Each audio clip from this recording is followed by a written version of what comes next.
দর্শক সময় টেলিভিশনে বিনোদন আড্ডায় আপনাদের সবাইকে স্বাগত জানাচ্ছি। আমি তানভীর হাসান আপনাদের সঙ্গে আজ হাজির হয়েছি বাংলাদেশের জনপ্রিয় কন্টেন্ট ক্রিয়েটর রাকিব হোসেন এবং নুসরাত জাহান অন্তরাকে নিয়ে। আপনারা দেখেছেন যে সোশ্যাল মিডিয়ায় বেশ একটা আলোচনা সমালোচনা চলছে, অনেক ঝড় চলছে। অনেকেই জানতে চেয়েছেন এসবের প্রেক্ষিতে তাদের কি বক্তব্য, সেই বক্তব্যগুলো তুলে ধরতে চাই। সঙ্গে থাকুন, আশা করি ভালো লাগবে। শুরুতেই জানতে চাই কেমন আছেন? মোটেও ভালো নেই, কারণ যে গুজব ছড়াচ্ছে আমি নাকি কোথায় পালাই গেছি, পুলিশ আমাকে খুঁজে পাচ্ছে না। আপনারা জানেন যে একটু ঝড় চলছে, অভিযোগ পাল্টা অভিযোগ, মামলা হামলা, অনেক গল্পই আমরা শুনতে পাচ্ছি। যারা অভিযোগ করেছেন তাদের গল্প আমরা শুনেছি, কিন্তু আপনাদের কাছ থেকে আমরা আসলে জানতে চাই সেদিন আসলে যে হামলা একটা ভিডিও আমরা দেখেছি, যে একটু মারামারি বা একটু হাতাহাতি হয়েছে, কি হয়েছিল কে বলবেন? আচ্ছা আমি বলি, ফার্স্ট অফ অল আমার ব্যাপারটা ক্লিয়ার করি। ইয়াসিন যেটা বললো আমার ব্যাপারে, পুলিশ নাকি আমাকে খুঁজে পাচ্ছে না। তো আমি বলতে চাই বাংলাদেশের টেকনোলজি কিন্তু এতটা দুর্বল না যে একটা মানুষকে খুঁজে বের করা যাবে না। যেখানে আমার মোবাইল রানিং, আমি একটা নোন পার্সন, আমাকে ইজিলি কিন্তু যে কাউকে বললে হবে যে রাকিবের বাসা কোথায়। আর সবচেয়ে বড় কথা হচ্ছে ইয়াসিন আমার এই বাসার মানুষ, সে জানে আমার বাসার অ্যাড্রেস কোথায়। তার নানা নানুর সন্তান আমি, সে কি আমার ব্যাপারে জানে না? সে সব জায়গায় আমার নামে মিথ্যাচার চালায় যাচ্ছে আজ থেকে 5 মাস ধরে। যেহেতু অভিযোগটা এসেছে অন্তরার নামে, তাই তো? আমি একটু অন্তরার কাছে জানতে চাই, যেহেতু আপনি ওখানে ছিলেন, আপনি একটু বলেন যে কি হয়েছিল মূল ঘটনাটা। মানে মেইনলি ঘটনা কিন্তু আজকের থেকে না, ইয়াসিন বলেন মিথিলা বলেন, এরা কিন্তু মানে দীর্ঘ 5 থেকে 6 মাস ধরেই, মানে যখন থেকে আমাদের টিম থেকে চলে গেছে তারা, তখন থেকেই হচ্ছে আমার হাজবেন্ডের মধ্যে আমার মধ্যে তো গ্যাঞ্জাম লাগানোর অনেক চেষ্টা করছে। বাট আমার হাজবেন্ড আমার ব্যাপারে সব কিছুই জানে, সে আমাকে দেখে শুনেই বিয়ে করছে। সো এখানে তো আমাদের মধ্যে প্রবলেম হওয়ার কোনো প্রশ্নই আসে না। তো তখন যারা মানে তারা যখন এটা সাকসেসফুলি করতে পারেনি, এরপরে আমার ফ্যামিলি, আমার পরিবারকে নিয়ে অনেক বাজে মন্তব্য করছে সোশ্যাল মিডিয়াতে। এগুলো সব কিছু প্রুফ আমার কাছে আছে। আমার বাবাকে নিয়ে বলেন, আমার ছোট বোনকে নিয়ে বলেন, আমাকে নিয়ে বলেন, সবাইকে নিয়ে। সবচেয়ে বেশি খারাপ লাগছে আমার যে ব্যাপারটা, সেটা হচ্ছে ওর বাবার পেশা নিয়ে কথা বলতেছে। ওর বাবা নাকি আগে সিএনজি চালাইতো, যেটাই মানে বলে আসলে হচ্ছে ওদের আগে সিএনজি ছিল 6টা, ওর বাবা সেটার মাধ্যমে একটা আর্নিং সোর্স ছিল। মেইনলি তো কাইন্ড অফ আমাদের বিজনেস ছিল। আর আমরা কিন্তু শুরু থেকে কিন্তু সবাই বড় না। যদি আমাদের ব্যাপারটা বলেন, আমার বাবাও কিন্তু খুব কষ্ট করে আজকে আমাদের এই জায়গায় নিয়ে আসছে। একটা মানুষ জন্ম থেকে কিন্তু খুব কম মানুষই থাকে যে একটা ভালো পর্যায়ে থাকে। তো এখন সমস্যা হচ্ছে ও আমার ওয়াইফ, ওর বাবা সিএনজি চালাক, রিক্সা চালাক, আমার তো সেটা নিয়ে কোনো সমস্যা নেই। আমি তো ওকে দেখেই বিয়ে করছি না। ও যদি টিনের ঘরে থাকতো আমি সেখান থেকে ওকে বিয়ে করতাম, কারণ আমি ওকে ভালোবেসে বিয়ে করছি। আমার টাকা পয়সার প্রতি যদি লোভ থাকতো তাহলে তো আমি দেখতাম যে কোন মেয়ের কত টাকা আছে, কোন মেয়ের বাড়ি আছে, আমার টার্গেটে থাকতো ওইটা। বাট আমার ক্ষেত্রে তো এটা না, আমাকে আল্লাহ তাআলা যা দিছে আলহামদুলিল্লাহ অনেক দিছে, আমার বাবাকে অনেক দিছে। আমরা চাইলে আমাদের মতো এরকম আরো 10টা পরিবার আমি রাখি চালাইতে পারবো, অতটুকু আমার অ্যাবিলিটি আছে।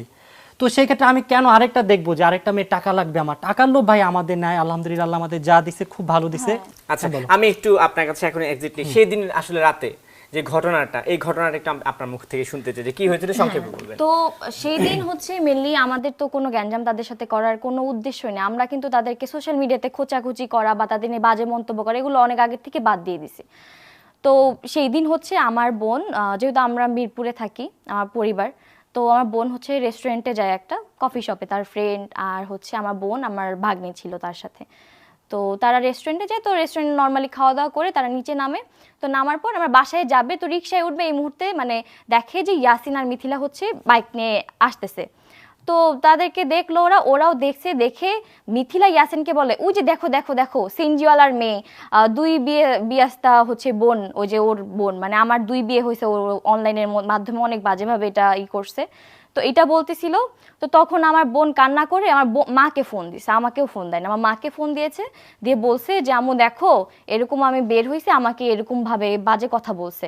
তো এটা যখন বলছে, তা বলছে আচ্ছা ঠিক আছে। অন্তরার যে ওরা বলে যে 2 বিয়ে হয়েছে, ওরা তো মানে ওরা কিন্তু লাইভে এসেও বলছে যে ওদের কাছে প্রমাণ আছে যে আমার যে 2 বিয়ে হয়েছে। হ্যাঁ, তো বলছে তোমাদের কাছে যদি প্রমাণ থাকে তাহলে তোমরা প্রমাণ দেখাও, কিন্তু তারা তো দেখাতে পারেনি। তখন আমার আম্মু বলে যে আচ্ছা ঠিক আছে, তাহলে তুমি তোমার আব্বুকে পাঠাচ্ছি আর তোমার দুলাভাইকে পাঠাচ্ছি, ওদেরকে জিজ্ঞাসা করো যে তোমার আপুর যে 2 বিয়ে হয়েছে এটা প্রমাণ কি। আমাদের মানে মূল উদ্দেশ্য ছিল আমাদের তো একটা ফ্যামিলি নিয়ে চলতে হয়। তো আমরা দুইজনই নন পার্সন, ও নন পার্সন আমিও নন পার্সন। তো আমার বাবা যখন কোথাও যায়, আমার বাবাকে কিন্তু আমার মাধ্যমে চেনে, যে দেখো রাকিবের বাবা আসতেছে। তো তাদের আশেপাশে যে ফ্রেন্ড সার্কেল বলেন বা প্রতিবেশী, কারণ আমাদের তো বিজনেস আছে, সব জায়গায় কম বেশি সবাই চেনে। তো ওইখানে মানুষ বলতেছিল যে আপনার ছেলের বোন নাকি 2টা বিয়ে হয়েছে, বা ওর আব্বু আম্মুকে সেম, এগুলো বলতেছিল। একটু আমি যদি অন্তর কাছে ফিরে যাই, অন্তরা যেটা হচ্ছে তারা যেটা বলছে যে তারা একটা ব্লগ বানাতে কোনো একটা প্রমোশনের কাজে সেখানে গিয়েছিলেন, আপনারা হঠাৎ করে সেখানে উপস্থিত হয়েছেন। এটা হচ্ছে মিথিলা আমি তো এবং ছিলাম না ওইখানে, না, আমার বোন ছিল। হ্যাঁ আপনি ছিলেন না প্রথমে, মানে তাদের ভাষ্যটা হচ্ছে এমন যে হঠাৎ করে তারা এসে কিছু বাজে কথা বলছিল, কটাক্ষ করছিল। একটা পর্যায়ে তারা হচ্ছে 999-এ ফোন দিয়েছে এবং সেই ব্যাপারে মনে হয় তাদের হ্যাঁ। রেস্টুরেন্টই তাদেরকে হেল্প করেছে। আচ্ছা, আমি ওইটাই ক্লিয়ার করছি। তো তখন আমার বোন, আমার আম্মু হচ্ছে আমার বাবাকে আর আমার মেজো দুলাভাইকে পাঠায়। তো পাঠানোর পর তারা যে ডাইরেক্টলি রেস্টুরেন্টেই যায়, ওরা বসা ছিল ওইখানে। তো ওদের কাছে যে বলছে যে আচ্ছা ঠিক আছে, তোমরা যে প্রতিনিয়ত অন্তরাকে বলতেছো ওর 2 বিয়ে হয়েছে, 2 বিয়ে হয়েছে, ওর বাবা সেনজিওয়ালা, তো ওর যে 2 বিয়ে হয়েছে এটা যে তোমরা বলতেছো, এটা প্রমাণ কি, তোমরা প্রমাণ দাও। তখন তারা প্রমাণ তো দিতে পারে না, তারা একদম থতপত খেয়ে যায় আর বলে কি যে সবকিছু হচ্ছে রাকিবের বোনরা করছে, রাকিবের বোনদেরকে যে জিজ্ঞাসা করেন। আর তো ও বলছে- কিন্তু কয়েকদিন আগে লাইভে বলছে যে অন্তরার কোন ফ্রেন্ড নাকি বলছে। হ্যাঁ, আচ্ছা, তো মানে ওর কথার অনেক রকমের হচ্ছে, বুঝছেন। আর এমন একজনের নাম বলছে যাকে আমরা জীবনে চিনি না, যে ছেলেকে দেখাইছে সেই ছেলে নিজে ভিডিও বানায় বলছে যে অন্তর সাথে হ্যাঁ, আমার আমি কোনো সেটা দেখেছি এবং আপনারা যথাসম্ভব সেটা শেয়ারও করেছেন। Share ও করেছি। ভিডিওটা। বান্ধবীর ভাই বা আচ্ছা, আমার right, আমার right, বেস্ট right. ফ্রেন্ডের ভাই হয় আর কি, উনি এখন ইউকে তে থাকে। তো এরকম যখন কাহিনী হয় তো আমার ভাইয়া নরমালি ওকে জিজ্ঞাসা করছে, ওটা ভিডিও আমার কাছে আছে, আমি আপনাকে দেখাবো। তো এটাই, এতটুকুই, ঠিক আছে। তো তখন রেস্টুরেন্টে ওনারা এসে বলে যে এটা এখানে আসলে এরকম চলবে না, তো আপনারা চলে যান। তো আমার বাবা মা কিন্তু তখনই, মানে বাবা না অ্যাকচুয়ালি আমার ভাইয়া আর আমার বাবা তখনই ওখান থেকে চলে আসে। তো আসার পর তারা মেবি 999 নাম্বারে কল করেছে। তো যেহেতু আমার কি বলে, আমার ননাসদেরকে ওখানে দোষারোপ করা হয় যে তারা এরকম একটা কথা বলেছে, আমার 2 বিয়ে হয়েছে। তো তখন রাকিব বলে আচ্ছা ঠিক আছে চলো, তো ওরা তো এখানে আছে, তো আমরা যাই, আপুদেরকে নিয়ে যাই, জিজ্ঞাসা করি, তাহলে তো আজকে ক্লিয়ার হয়ে যায় ওরা এরকম প্রতিনিয়ত কেন বলতেছে এটা। তো আমরা আপুদেরকে নিয়ে, আমি, আমার ননদ, ও আর 2 আপু যায়। তো ও এখানে একদম উপস্থিতি ছিল না, ও বলছে আমি তুমি ঘটনাস্থলে ছিলাম না। তুমি ওদেরকে নিয়ে যাও। তো আমি, ঋতু আর আপুর আমার সাথে যাই। যাওয়ার পর দেখি ওখানে পুলিশ আর হচ্ছে এলাকা ভিত্তিক কিছু মানুষ ছিল। তো তারা সবকিছু কিন্তু ওইখানে অলরেডি যাচাই করা হয়ে গেছে, ওরা কিন্তু স্বীকারও করে ফেলছিল যে হ্যাঁ আমাদের মানে আমরা করব, সাইন করে তারপরে ওইখান থেকে যাবে, ওরা নেক্সট টাইম কখনো এগুলো করবে না। মিথিলা হ্যাঁ, নিয়ে আসি। এই মুহূর্তে যে তারা অনেক বাজে সিন ক্রিয়েট করে ফেলে, যখন আমাকে আর ঋতুকে দেখে ওইখান থেকে তারা এরা আসছে কেন, এরা কারা, এরা মানে অনেক বাজে ব্যবহার করে ওইখানে আমাদের সাথে। তো ওইখান থেকেও আমরা চলে আসি। তো ওদেরকে তখন পুলিশ বলছে, যেটা ওরাও বলছে যে পুলিশ ওদেরকে একদম সুরক্ষাভাবে নামানোর চেষ্টা করে। তো তারা যখন নেমে যায়, তো আমরা ফ্যামিলি যেহেতু অনেক মেম্বার ছিলাম, তো সবাই নামে। তো পরে আমি আর ঋতু নামার জন্য যাই আর কি। তো এর মধ্যে তখন তো তারা নেমে অলরেডি হচ্ছে কি বলে বাইকে উঠে চলে যাচ্ছিল। তো তখন আমার ছোট বোন যেহেতু আমার আগেই নেমে গিয়েছে, তো আমার ছোট বোনকে সে আঘাত করে বাইকে ওঠার চেষ্টা করে। ঠিক, মিথিলা। হ্যাঁ, মিথিলা যে পার্টটা ইয়াসিন দেয় নাই, ওরা পার্টটা শুরু করছে কখন, পরে ওরা ফার্স্টে মিথিলা আপনারা- থেকে হার্ট করে যখন যাচ্ছিল, তখন অন্তরার বড় বোন গিয়ে মিথিলাকে ধরে, কিরে তুই আমার বোনের হাত ভাঙা ফেলবি। এটা তো ওর হাতটা স্বাভাবিক ধরে। ভাইয়া। দেখেন তখন কি আপনার, পুলিশ ছিল না? হ্যাঁ ছিল। পুলিশ তো ছিল। আপনি এটাই ভাবেন, পুলিশ ওখানে দাঁড়ায় কেন দেখবে? তাদের যদি কোনো ফল্ট না থাকে তাহলে তো পুলিশ ওখানে দাঁড়ায় থাকার মতোই না। আমার ভাগ্নি দেখেন এখানে counter কিন্তু- দিছে, দেখেন। দেখেন আমার ভাগ্নি কিন্তু দেখেন এখানে একটা কথা বলেছে যে কত বড় সাহস, গায়ে হাত তুলো। এটা কিন্তু আপনাদের যে ভিডিওটা দেখছেন, আপনি কি সাহস কত কাউন্টারটা বড়। দেখছেন যে সাহস কতবার গায়ে হাত তুলে? এই কথাটা তখনই বলে যখন কেউ একজনকে পার্সনকে হার্ট করে।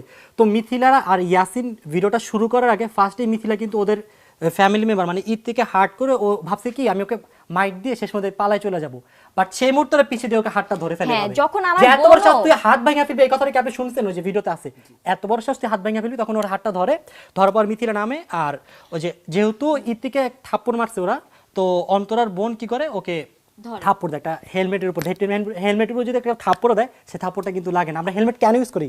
প্রোটেকশনের জন্য। সেখানে ওরা দাবি করতেছে যে ওর মাথা ফাইটে গেছে, একটা থাপ্পড় খেয়ে সে অজ্ঞান হয়ে পড়ে গেছে। আর ওর নাটকটা যে করছে ভাই, পুরো পোস্ট বোঝা যাচ্ছে। যখন দেখবেন যে মিথিলা অজ্ঞান হয়ে পড়ে যাচ্ছে, ঠিক সেই মুহূর্তে ইয়াসিনের ক্যামেরাটা এদিকে করছে। এর আগে যখন ওকে থাপ্পড় দিচ্ছে, ইয়াসিন কি করছে, ক্যামেরাটা এদিকে ঘুরে রাখছে। মিথিলাও কিন্তু ওদের তখন পাল্টা মারতেছিল, সেই ক্লিপটা কিন্তু ইয়াসিন দেখাই নাই। আমার বোন দেখেন তার 2 মাসের একটা বেবি আছে, 2 মাস আগেই কিন্তু তার একটা সিজার হয়েছে, সেইখানেও কিন্তু মিথিলা আঘাত করছে। মানে আমরা কিন্তু চাইলে এগুলা পাবলিকলি এসে বলতে পারতাম বা আমরা আগে দিতে পারতাম, কিন্তু আমরা চাইনি যে ওই দিনের যে আর ঘটনাটা। পুরো ঘটনাটা পুরো পরিকল্পনা ছিল ওদের। দেখেন ওদের ক্যামেরা ক্যামেরা সেটআপ সবকিছু দেখলে কিন্তু না, এক্ষেত্রে ক্যামেরা সেটআপ নিয়ে আমি একটু বলি, সেটা হচ্ছে আমিও প্রশ্ন করেছিলাম, তারা বলেছিল যে মূলত যেহেতু তারা একটা প্রমোশনের কাজে গিয়েছিল, তার ক্যামেরা সেভাবে অন করা ছিল, সেভাবে ভিডিওটা হয়েছে।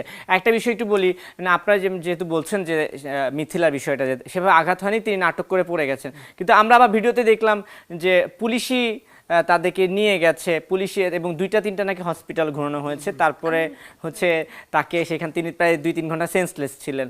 এই বিষয়টা আসলে তাহলে কি? আমি একটু বলি, কিছুদিন আগেরই ঘটনা আমি এটা, বলি, যখন দাঁড়া এক ওরা মিনিট, যায়। আচ্ছা বাদ দাও, এটা বাদ দাও। আচ্ছা আপনি দেখেন, আমার ওয়াইফ মার খাইতেছে আর আমি এভাবে ক্যামেরা বলতেছি এটা কি ছিল, এটা কি ছিল, এটা কখনো কি গ্রহণযোগ্য? আমি দৌড় দিয়ে যাবো আমার ওয়াইফের কাছে, আমি হেলমেটটা দিয়ে ভিডিও করতেছি, হেলমেটটা খুলে আমার ওয়াইফকে আমি ধরতেছি না। এটা কারণ কি? আমার মেইন ফোকাস হচ্ছে কন্টেন্ট আমার বানাইতে হবে, আমাদের রাকিব দেখাইতে হবে, অন্তরাকে খারাপ করতে আর হবে। আগের যে ক্লিপ ছিল সেই ক্লিপে কিন্তু ইয়াসিন টোটালি কেটে দিছে। সে সেখানে বলতেছে রাকিবকে বলিস ও যদি আমার টাকাটা দিয়ে দেয়। আমার কথা হচ্ছে ও আমার একজন একটা এমপ্লয়ি, আমি ওকে টাকা দিয়ে রাখছি, মান্থলি একটা ইনকাম দিচ্ছি, ওকে পে করতেছি মান্থলি একটা স্যালারি, সেখানে ও কিভাবে আমার থেকে টাকা পায়? আপনারা তো একসময় টিম হয়ে কাজ করতেন, তো হঠাৎ করে কি এমন হলো যে আপনাদের মধ্যে এত বিরোধ চলে আসলো? একটু কি বলবেন যে কেন, সমস্যাটা কোথায়?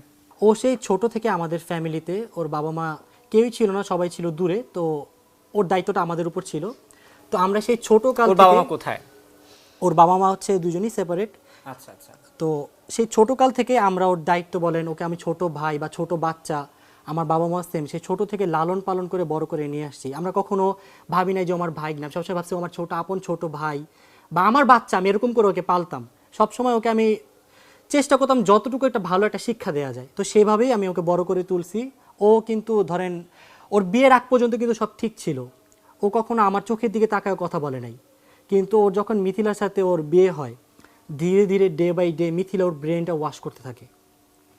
মিথিলার প্রবলেম হচ্ছে ঋতু আর অন্তরা, এরা দুজন কিন্তু আমার একটু থাকে না যে বুকের কাছের খুব, এদের জায়গাতে আমি অন্য কাউকে দিতে পারবো না, স্বাভাবিক। আমার বইয়ের জায়গাকে আমি কখনো মিথিলাকে দিতে পারবো, বা আমার বোনের জায়গাকে আমি মিথিলাকে দিতে পারবো? তো তারপর আমি চেষ্টা করতাম সব সময়, যদি আমার ওয়াইফকে একটা শাড়ি কিনে দেয়, আমি চেষ্টা করতাম ওকে একটা শাড়ি কিনে দেয়, বাট সব সময় এই জিনিসটা যদি আমি কন্টিনিউ করি, বা এই জিনিসটা কিন্তু দেখতেও ভালো লাগে না। কারণ আমি আরেকজনের বউকে যদি আমি তার হাজবেন্ডের মতো প্রায়োরিটি দিই, তাহলে কি সেই জিনিসটা হবে? তাহলে আমার ওয়াইফের মর্যাদা আমি কই দিলাম? তো আমি সবসময় যতটুকু পারতাম করতাম, বাট মিথিলা জিনিসটা মাইনে নিতে পারতো না। মিথিলা চাইতো আমি আমার ওয়াইফকে যেভাবে ট্রিট করি, আমি যাতে তাকে সেভাবে ট্রিট করি।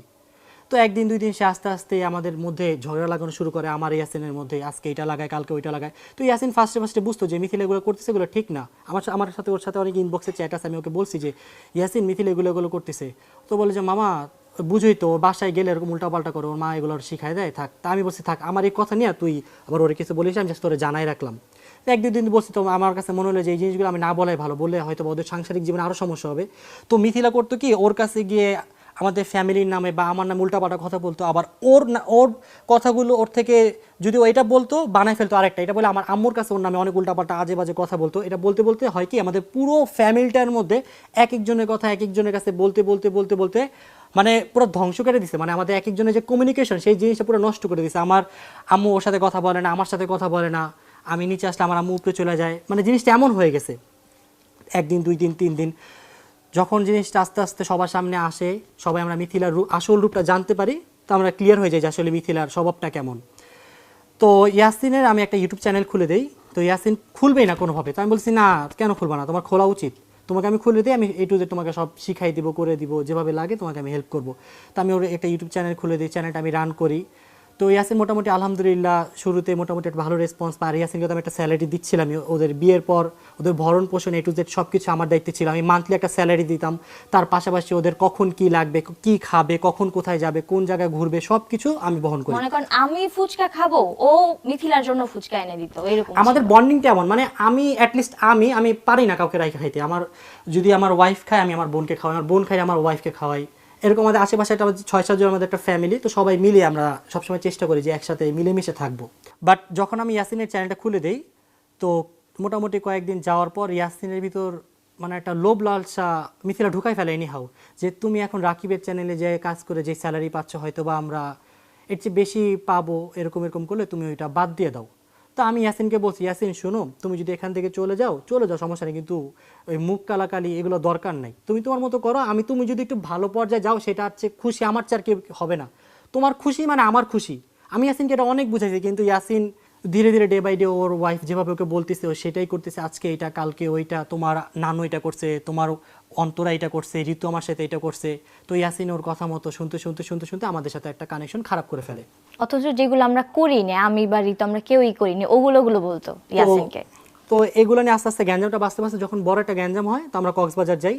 কক্সবাজার যাওয়ার পর ওইখানে মিথিলা বলে ঋতু নাকি কি বলছে, কিন্তু ঋতু এটা বলে নাই। তো আমি সবসময় ওইখানে গিয়ে সবসময় মতো বুঝাইলাম যে দেখো, নিজেদের মধ্যে এরকম করো না, ও ঋতু এই কথা বলে নাই, তোমাকে এই কথাটা ঋতু কেন বলো, যদি বইলেও থাকে তুমি আমাকে বলতা, এগুলো নিয়ে তো বাড়াবাড়ি করার কিছু নেই। বলেন না, আমরা থাকবো না, আমরা কালকে সকালেই চলে যাব। তা আমি বললাম আচ্ছা ঠিক আছে, তোমরা যেহেতু চলে যাবা তাহলে আমাদের ক্যামেরাটা তুমি যেহেতু এতদিন হ্যান্ডেল করছো, একটা মানুষ যখন জব করে হঠাৎ করে জবটা ছাড়াটা কিন্তু ঠিক না, অ্যাটলিস্ট একটা দায়িত্ব একজনকে দিয়ে যাওয়াটা উচিত, শূন্যতা হয়ে হ্যাঁ। যায় সেই ক্ষেত্রে। তো আমি বললাম তুমি চলে যাবা, তাহলে এক কাজ করো, তাহলে তুমি জয়কে দিয়ে দাও। আমার খারাপ লাগছে, কষ্ট লাগছে যে এই ইয়াসিনের জন্য আমি এত কিছু করলাম, আর এই ইয়াসিন আমাকে এখন এভাবে ফালাই রেখে চলে যাবে ঢাকার বাইরে, আমি কক্সবাজার। তা আমি একটু রাগ হয়েছি, ঠিক আছে যাও তুমি, তোমার সাথে আমার আজকে পড়ার কোনো কথা হবে না, তুমি চলে যাও। এটা বলে আমি আমার রুমে চলে আসলাম। তো ইয়াসিনের মধ্যে চলে গেল। এই যে ইয়াসিন গেল, ইয়াসিনের সাথে কিন্তু আমার আর কোনো কানেকশন নাই।